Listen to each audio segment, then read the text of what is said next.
ഇപ്പോൾ സിദ്ധാർത്ഥൻ്റെ രക്ഷിതാക്കൾ നമ്മോടൊപ്പം ചേരുകയാണ്. ജയപ്രകാശും ഷീബയും. ശ്രീ ജയപ്രകാശ്, സിദ്ധാർത്ഥനുമായി ബന്ധപ്പെട്ട് സിദ്ധാർത്ഥൻ്റെ സംഭവത്തിന് ശേഷം എത്രയോ തവണ നമ്മൾ ഇതേ ഫ്ലോറിൽ ഇതേ സമയത്ത് ചർച്ചകളിൽ പങ്കെടുത്തിട്ടുണ്ട്. അന്നൊക്കെ ഇനിയൊരു സിദ്ധാർത്ഥൻ ഉണ്ടാകരുത് എന്ന് അച്ഛൻ്റെ കണ്ണുനീര് ഒപ്പിക്കൊണ്ട് പല പ്രേക്ഷകരുടെയും പ്രതികരണമൊക്കെ എടുത്ത് ചർച്ചയായി. പക്ഷേ വീണ്ടും സിദ്ധാർത്ഥനെ നേരിടേണ്ടി വന്ന അതേ ഒരു അവസ്ഥ ഇന്നിപ്പോൾ സമൂഹത്തിൽ ഉണ്ടായിരിക്കുന്നു. കോട്ടയം ഈ കോളേജിൽ ഉണ്ടായിരിക്കുന്നു. അവിടെയും ആ ഇടിമുഴിയുടെ ഏറ്റവും പുതിയ ദൃശ്യങ്ങൾ കഴിഞ്ഞ ദിവസം മാതൃഭൂമി ന്യൂസ് പുറത്തേക്ക് വിട്ടപ്പോൾ അന്ന് സിദ്ധാർത്ഥന് നേരിട്ട ആ ഇടിമുറിയാണ് മനസ്സിലാദ്യം ഓടിയെത്തിയത്. ഈ സംഭവം കേൾക്കുമ്പോൾ അങ്ങേക്ക് എന്താണ് തോന്നുന്നത്?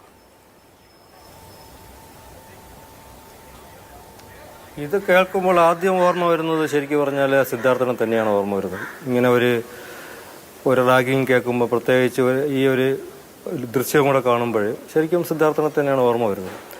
അപ്പോൾ നമ്മൾ ഈ ആദ്യം സിദ്ധാർത്ഥൻ്റെ ഈ കൊലപാതകം കഴിഞ്ഞോടുകൂടി ശരിക്കും പറഞ്ഞാൽ നമ്മുടെ പ്രവർത്തനം എന്ന് പറഞ്ഞാൽ ഇനി ഒരു കൊലപാതകം അല്ലെങ്കിൽ ഒരു റാഗിങ് ഉണ്ടാവരുത് ഇവിടെ സമൂഹത്തിലോ അല്ലെങ്കിൽ കോളേജിലോ, ഒരിക്കലും ഒരു റാഗിങ് ഉണ്ടാവരുത് എന്നുള്ള ഒരു രീതിയിലാണ് നമ്മളെ പ്രവർത്തനവും നമ്മുടെ ശ്രമമല്ല. പക്ഷേ ഒരു 2-3 മാസം വരെ അത് വലിയ കുഴപ്പമില്ലാതെ പോയെന്ന് പറയാം.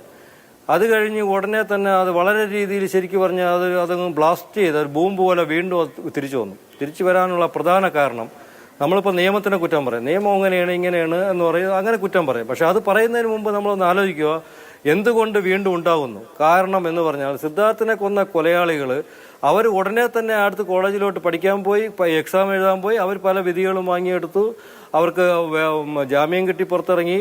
അതായത് ക്രൂരമായ ഒരു കൊലപാതകം, റാഗിംഗ് മൂലം ഒരു ക്രൂരമായ കൊലപാതകം ചെയ്തിട്ട് പോലും അവർ പുറത്തിറങ്ങിയല്ലോ, അവർക്കൊരു കുഴപ്പമില്ല.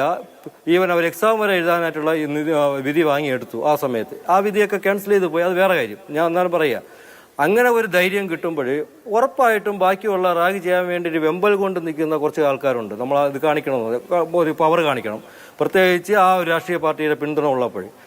അത് കാരണം രക്ഷപ്പെട്ടു പോകാൻ വേണ്ടിയിട്ട് വലിയൊരു കേസ് പറയുമ്പോൾ ആ കോളേജിലുണ്ടായിരുന്ന ഈ വാർഡന്റെ കാര്യങ്ങളൊക്കെ വളരെ പ്രധാനപ്പെട്ടതാണല്ലോ.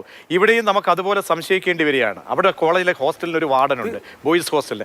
ആ വാർഡനും സംശയ നിഴലിലാണ്.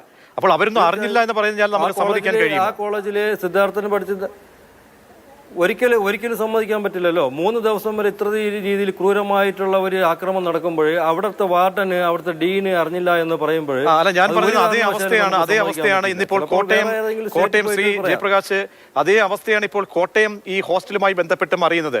അവിടെ ഇത്രയും ക്രൂര പീഡനങ്ങൾ നടന്നിട്ട് അവിടുത്തെ വാർഡൻ അറിഞ്ഞിട്ടില്ല എന്നാണ് പറയുന്നത്. അതേപോലെ അതേ അവസ്ഥ, അതേ കൊലപാതകം മാത്രം നടന്നിട്ടില്ല, മരണം മാത്രം നടന്നിട്ടില്ല എന്നൊരു വ്യത്യാസം മാത്രമേ ഉള്ളൂ.